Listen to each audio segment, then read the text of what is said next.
The sun had long set over the city of Ravenwood, casting it into a haze of flickering streetlights and long, dark shadows.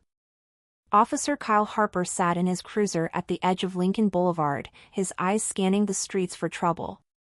This neighborhood was known for it, at least, that's what Kyle believed. He had served on the force for 10 years, most of it in the rougher parts of town. His perspective had hardened with time. His instincts were sharp, but they weren't always right, especially when it came to judging people at first glance. It was just past midnight when he saw her, a young black woman walking down the sidewalk with a confident stride, dressed in a black blazer and slacks. She carried a leather briefcase, looking more like a lawyer than someone from around here. His eyes narrowed. What's a woman like that doing out this late, in this part of town? Suspicion gnawed at him. He flicked on his cruiser's lights and pulled up beside her. "Excuse me, ma'am," he called out, stepping out of the car. "Mind telling me where you're headed?" The woman turned, her eyes calm and steady. "I'm just heading home," she said.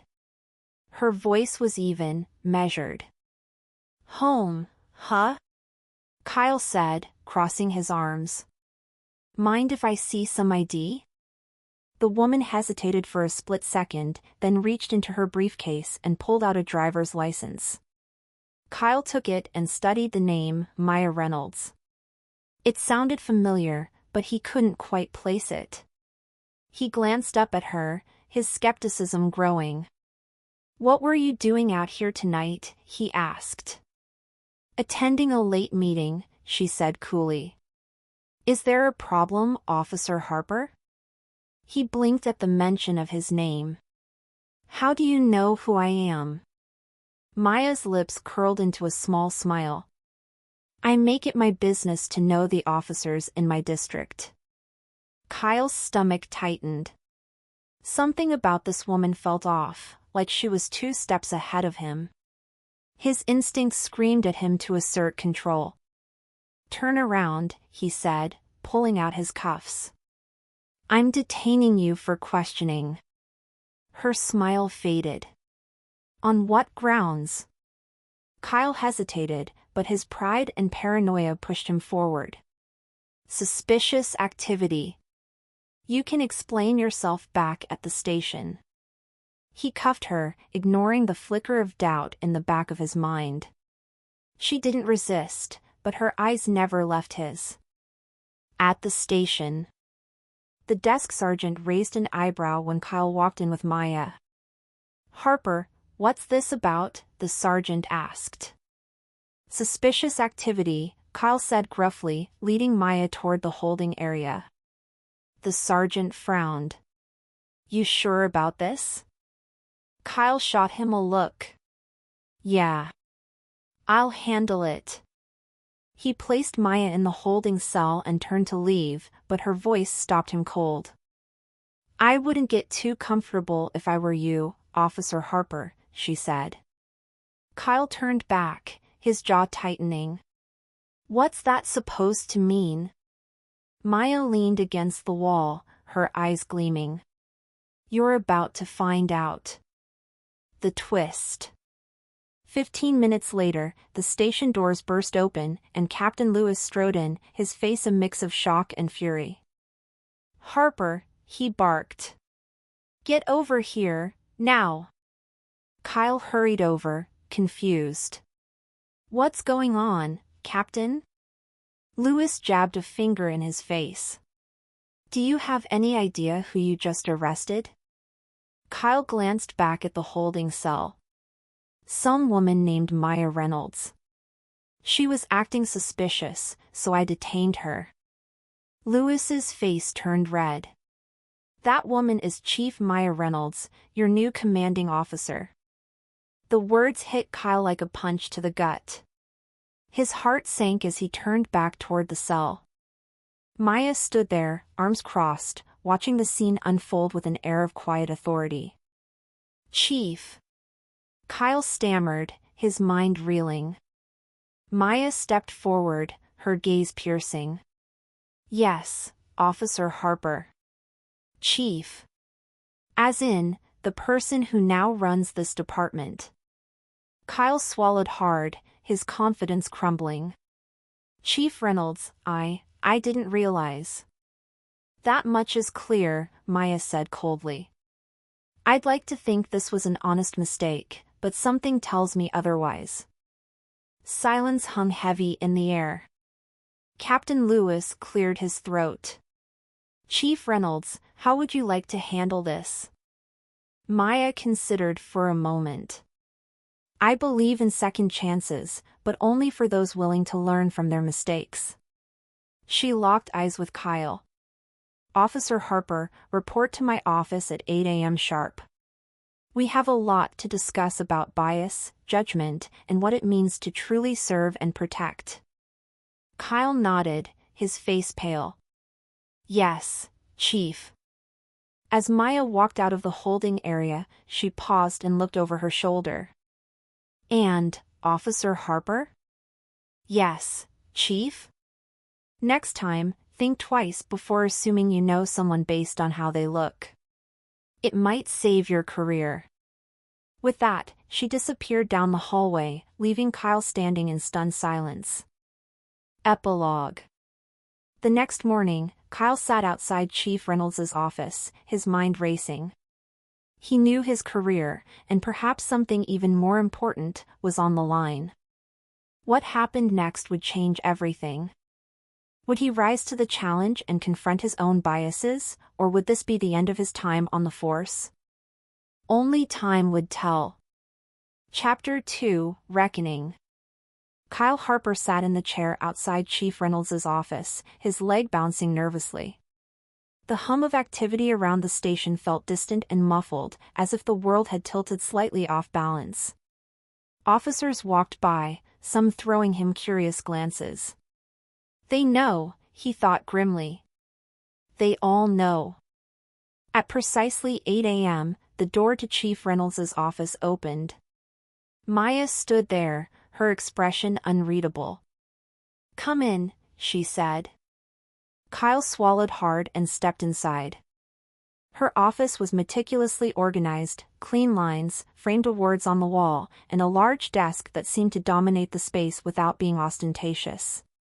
Behind it, a window overlooked the city, its skyline just starting to catch the morning light.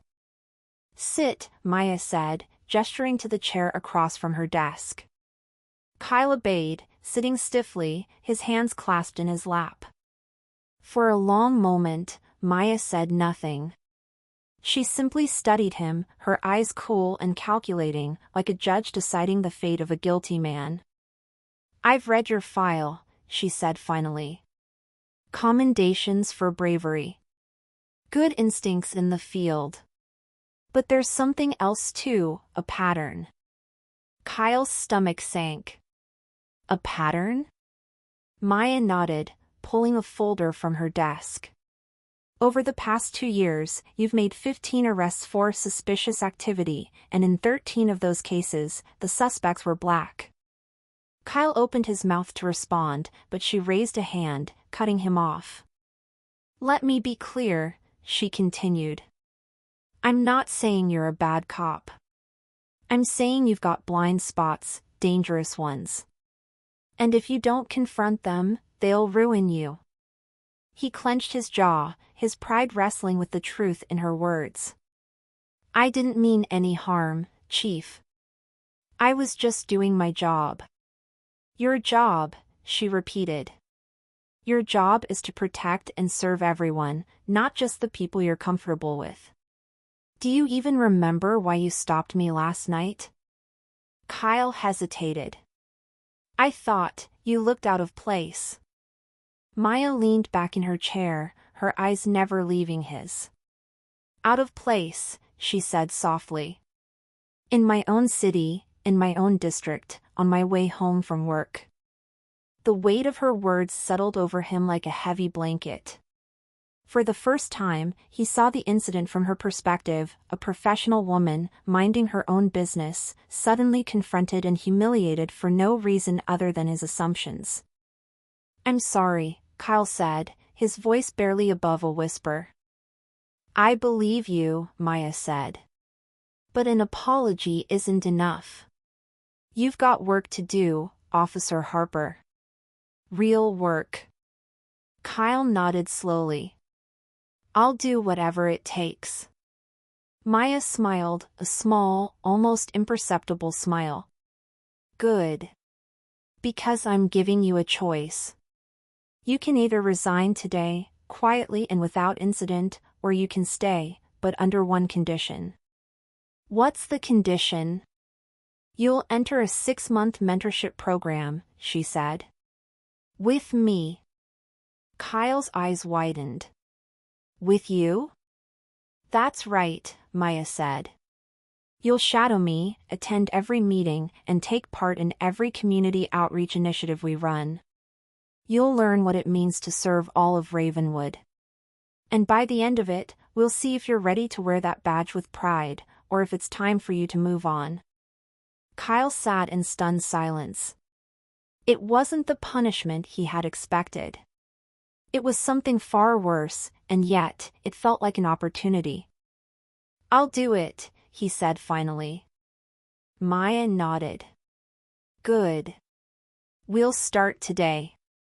Meet me in the community center at 10 a.m. sharp. Don't be late. Chapter 3, The First Lesson. 2 hours later, Kyle found himself in an unfamiliar place, a community center in the heart of Ravenwood's West End. The room was filled with kids playing basketball, teenagers working on homework, and adults chatting over coffee. It felt warm, alive, and nothing like the cold, clinical world of the station. Maya stood near the entrance, talking to an elderly woman with a bright smile. When she saw Kyle, she waved him over. Officer Harper, she said. Meet Mrs. Green. She runs the after-school program here. Kyle extended a hand. Nice to meet you, ma'am. Mrs. Green gave him a skeptical look. So you're the one Maya's trying to reform. Kyle flushed. I guess you could say that. Mrs. Green chuckled. Don't worry. She's got a gift for turning stubborn men into decent human beings. Maya smirked. I do my best. For the next hour, Kyle watched as Maya moved effortlessly through the center, talking to kids, listening to parents' concerns, and solving problems with a grace and confidence that left him in awe. It was a side of policing he had never seen before, one that had nothing to do with arrests or interrogations, but everything to do with trust and connection. As the morning turned into afternoon, something strange began to happen. Kyle felt his defenses start to crack. For the first time in years, he saw the community not as a collection of potential threats, but as people, real people with hopes, fears, and dreams. And for the first time in a long time, he wondered if maybe, just maybe, he had been wrong. Chapter 4, A New Path. Over the next few months, Kyle's life changed in ways he never expected. He attended town hall meetings, listened to stories of injustice and resilience, and spent countless hours working alongside Maya. Slowly but surely, his perspective shifted. The hardened cop who once saw the world in black and white began to see shades of gray. He learned that strength wasn't just about control, but about compassion. That true leadership wasn't about power, but about service. And through it all, Maya never gave up on him. Epilogue. 6 months later, Kyle stood in front of the precinct, watching the sun rise over Ravenwood. He had just finished his final evaluation with Chief Reynolds, and for the first time in years, he felt free. Maya walked up beside him, her hands in her pockets. Not bad, Officer Harper, she said. Not bad at all. Thanks, Chief, Kyle said. I couldn't have done it without you. She smiled. Just remember, this is only the beginning. The real work is just starting. Kyle nodded. I'm ready. As they stood there, watching the city wake up around them, Kyle realized something profound. He had come to Ravenwood to serve and protect, but somewhere along the way, it was Ravenwood that had saved him. Chapter 5: Ghosts of the Past. For a while, things seemed to be settling into place for Kyle. He had earned back the respect of his colleagues, and even the community started warming up to him. He was no longer the officer they feared, but one they could approach. His partnership with Chief Reynolds had become something more than just a mentorship, it was a true alliance. But just as Kyle began to feel comfortable, the past came knocking. It was a rainy Tuesday evening when Kyle received the call. A robbery in progress at a small grocery store on the east side. He and another officer, Jackson, responded immediately. The scene was chaotic, broken glass, shouting, and two suspects fleeing through the back alley. Kyle sprinted after them, his heart pounding. "Stop! Police!" he yelled, his voice cutting through the rain. He caught up with one of the suspects, tackling him to the ground. The man struggled, but Kyle pinned him down. "Hands where I can see them!" Kyle barked. The man looked up, his face twisted in anger, and then Kyle froze. He knew that face. DeMarcus Carter. It had been 3 years since their last encounter. DeMarcus was a known petty thief back then, and Kyle had arrested him twice before. But this time, something was different. DeMarcus stared at him, breathing hard. "Man, you again?" Kyle tightened his grip. "DeMarcus, what the hell are you doing back in this life?" "I ain't got a choice," DeMarcus spat. "You think it's easy out here? You think a record like mine just disappears? No one's hiring me, man. I gotta survive somehow." Before Kyle could respond, Officer Jackson arrived, his gun drawn. "We got him," Jackson said. "Let's take him in." Kyle hesitated, his mind racing. DeMarcus's words echoed in his head. "No one's hiring me. I gotta survive somehow." For the first time, Kyle saw more than just a criminal. He saw a man stuck in a system designed to keep him down. "Stand him up," Kyle said quietly. Chapter 6: A Different Approach. Back at the station, Kyle sat across from DeMarcus in the interrogation room. He could see the exhaustion in the young man's eyes. "You know this can't keep happening," Kyle said. "You keep going down this road, you're gonna end up in prison for a long time." DeMarcus laughed bitterly. "What do you want me to do? Get a 9 to 5? They don't hire people like me." Kyle leaned back, thinking. "What if I helped you? Got you into one of the job programs Chief Reynolds runs?" DeMarcus narrowed his eyes. "You serious?" "Dead serious," Kyle said. "But it's not a free pass. You screw it up, and I won't be able to help you again." For a moment, DeMarcus said nothing. Then he nodded slowly. "All right. I'll give it a shot." Chapter 7: Trouble Brewing. The next few weeks were a whirlwind. Kyle threw himself into helping DeMarcus, pulling every string he could to get him into a construction apprenticeship through one of the city's outreach programs. For the first time in years, DeMarcus had a shot at something real. But not everyone was happy about Kyle's new approach. "You're getting too soft," Jackson said one day, leaning against Kyle's desk. "You think these guys are gonna change? They're criminals. It's in their blood." Kyle bristled. "People can change. I've seen it." Jackson shook his head. "You're wasting your time. One day, DeMarcus is gonna prove me right, and you'll wish you hadn't stuck your neck out." Kyle ignored him, but the words stayed with him, gnawing at the edges of his mind. Chapter 8: the setup. Just as things seemed to be looking up, disaster struck. One night, Kyle was called to the scene of a burglary at an electronics store. The suspect had already fled, but security footage caught a clear image of his face. It was DeMarcus. Kyle's heart sank as he watched the footage. DeMarcus, wearing a hoodie, smashing a display case and grabbing armfuls of electronics. Chief Reynolds stood beside him, her expression unreadable. "Looks bad," she said quietly. Kyle clenched his jaw. "I'll bring him in."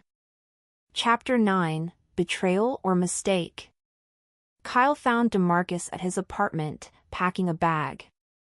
"You lied to me," Kyle said, his voice cold. DeMarcus spun around, his eyes wide. "Wait! It's not what it looks like." Kyle crossed his arms. "Really?" "Because it looks like you just robbed an electronics store."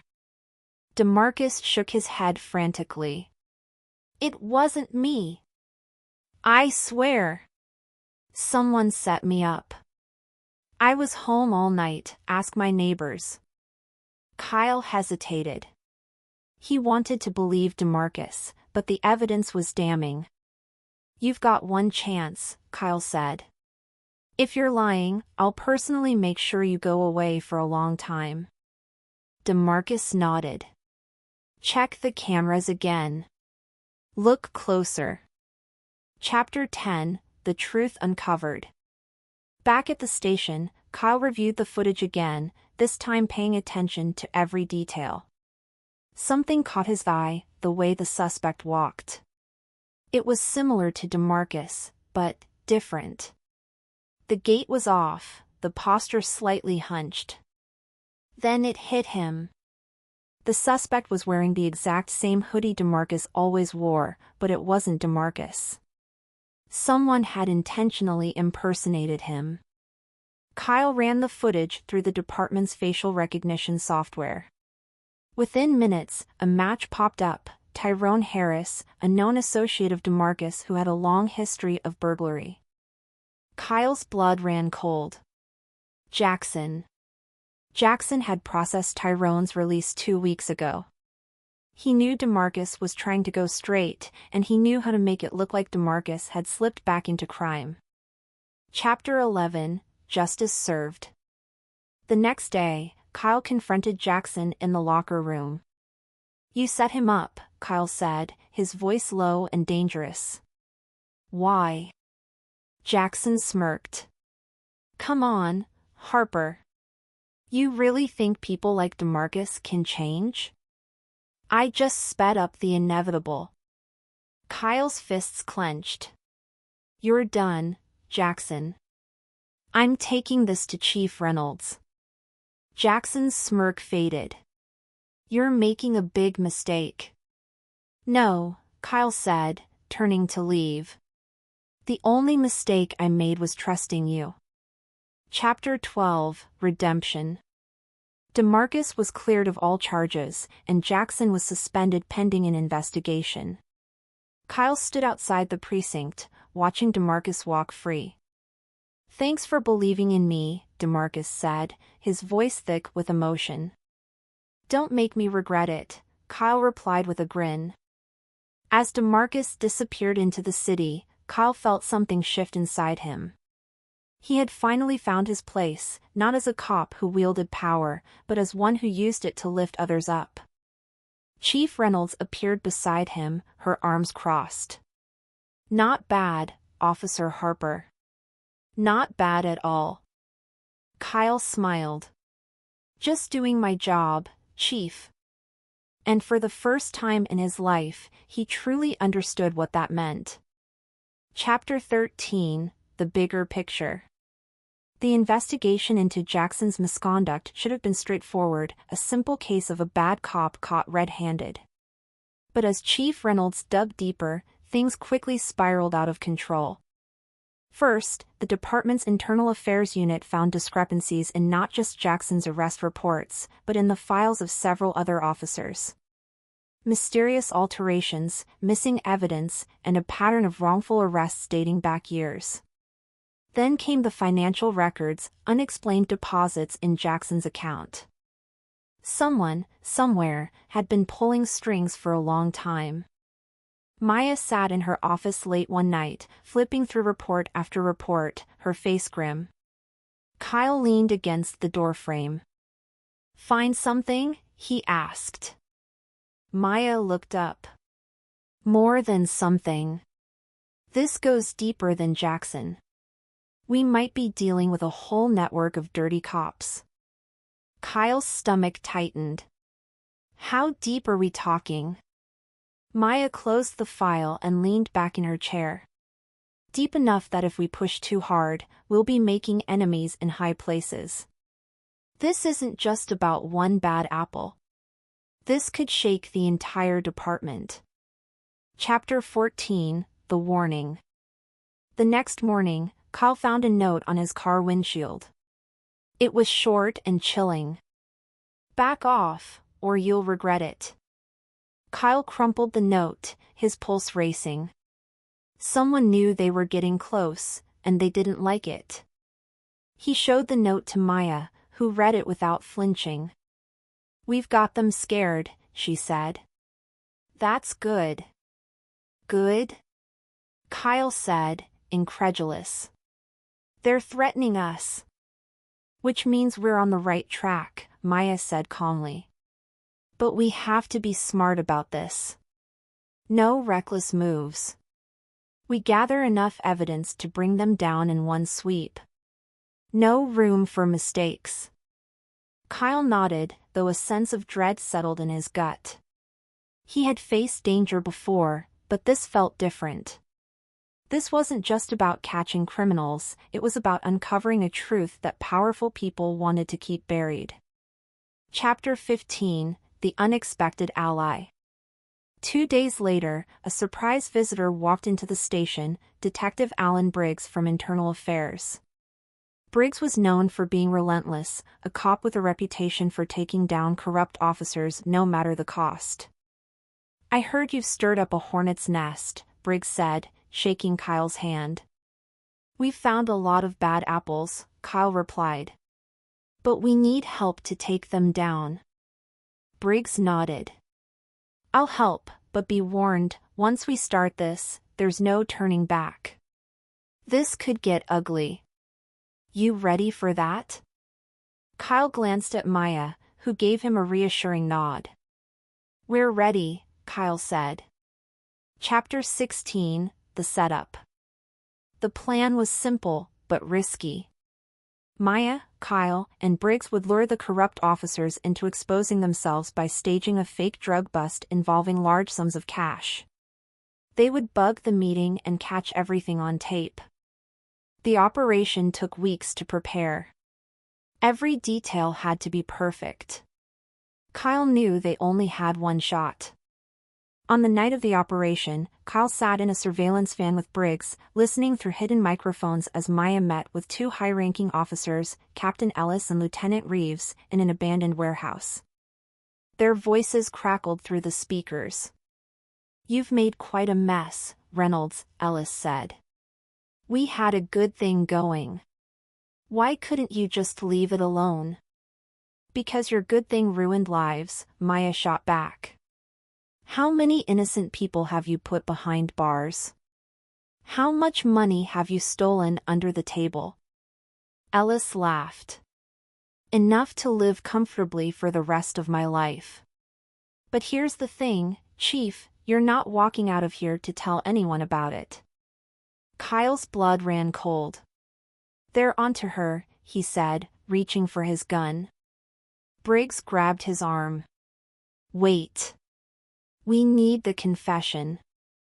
We don't have time," Kyle said, bolting from the van. Chapter 17, The Showdown. Kyle burst into the warehouse just as Ellis drew a gun on Maya. "Drop it!" Kyle shouted, his own weapon trained on Ellis. Ellis hesitated, a smug smile playing on his lips. "You think you can stop this, Harper? you're just one cop. We own this city." "Not anymore," Kyle said. "We've got everything on tape. It's over."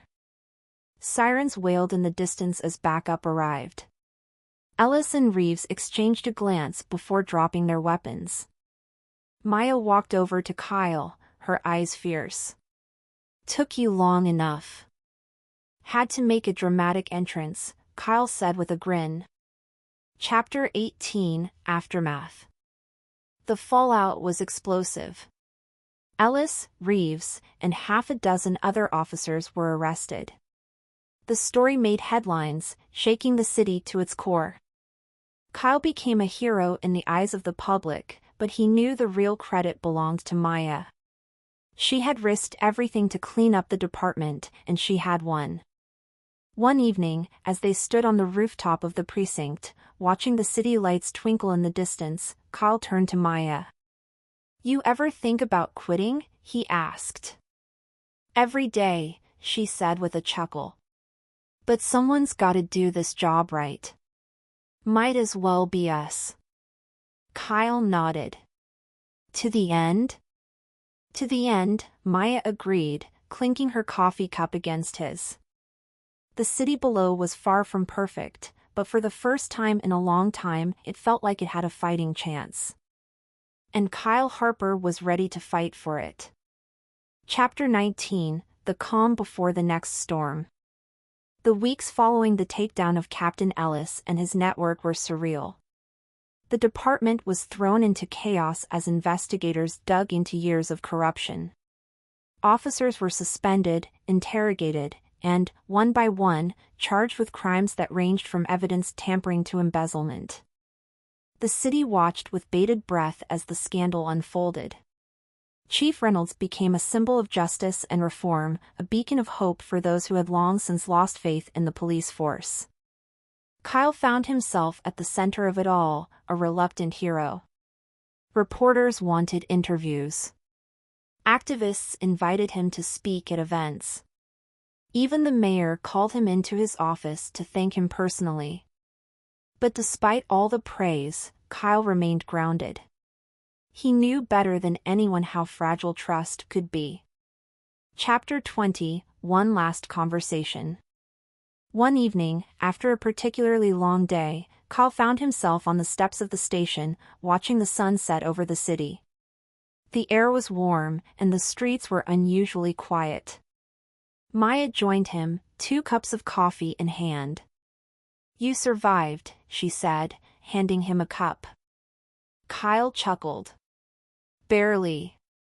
But yeah, I guess I did." They sat in comfortable silence for a while, watching the sky turn shades of orange and pink. Finally, Maya spoke again, her voice softer. "You know, Harper, I'm proud of you. You've come a long way from that guy who dragged me out of my own car." Kyle smiled. "I had a good teacher." She raised her coffee cup in a mock toast. "To second chances." "To second chances," Kyle echoed, clinking his cup against hers. Epilogue, A City Reborn. The months turned into years. The department slowly rebuilt itself, one honest officer at a time. New policies were put in place. Community outreach programs expanded. The scars of the past didn't disappear, but they began to heal. Kyle continued to serve under Chief Reynolds, earning the respect of both his colleagues and the community. His journey had been anything but smooth, but it had shaped him into the kind of cop the city needed. As for Maya, her work was far from over. Corruption might have lost this battle, but it was always lurking in the shadows, waiting for its chance to return. And Kyle Harper would be there, ready to shine a light into those shadows. Because he had finally found his purpose. And this time, he wasn't letting go.